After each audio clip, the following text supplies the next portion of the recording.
When you find yourself in a hole and you want to get out, the first thing you do is stop digging and set the shovel down. Everybody knows, it's been well reported, it's been true for years, and we talked about it earlier today with data as recently as from Senator Mara today. New York State is the highest taxed and worst business climate in the country. It's been true for years. We've been talking about it for years. It's been ignored by the majorities in the one-party rule in this capital for years. The state budget went from $173 billion to $212 billion in the last 2 years that we've had one-party rule in this state. $212 billion is more than Texas and Florida's budgets combined, and both of those states have larger populations than New York. And the governor herself highlighted the fact in her State of the State that over 300,000 New Yorkers have fled the state in the last 12 months, contrary to her predecessor's belief that that was all driven by climate and how cold it was in the state. And I can tell you there's a big difference between temperatures last weekend in my district and temperatures on Long Island there in the 5 boroughs. So why, given all this truth that I just shared, why would you increase the gas tax 55 cents a gallon? For an average family, that's about $500 a year at the pump, just in that gas increase alone. Why would you increase the home heating fuel prices 26%? That's an additional hundreds of dollars a year. And for a family of 4 with a median income in the rural parts of the state in the $50,000 range, that's a significant part of their available disposable income. They will be choosing between heating their homes, driving to work, and feeding their kids, putting food on the table, taking their kids to doctor's appointments, educating their kids. They will be making choices. And if they want to keep heat in the house on, they're going to have to pay that bill. I think you all know that I represent a good part of the North Country. And last weekend, let me tell you one thing, it was cold.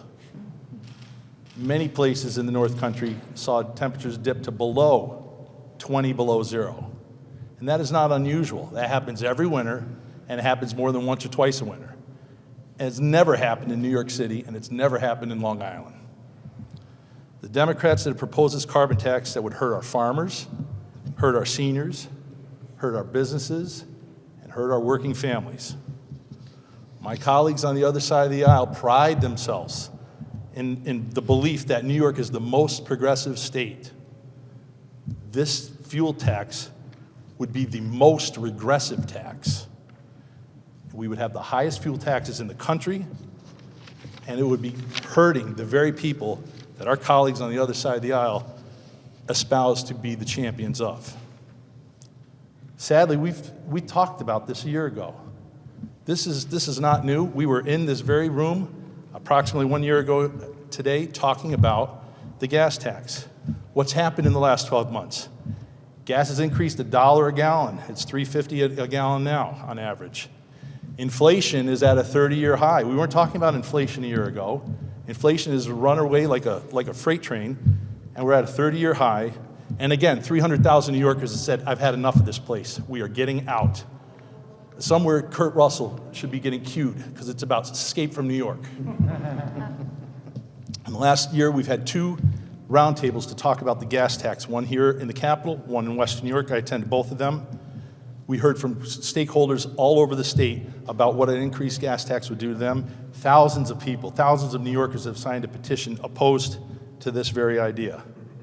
But what's worse, the carbon tax in New York proposed by Democrats does nothing to reduce global carbon emissions.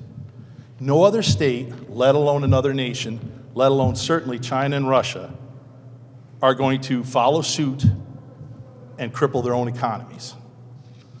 The proposal would only serve to punish rural upstate New Yorkers and push more people and businesses to the door.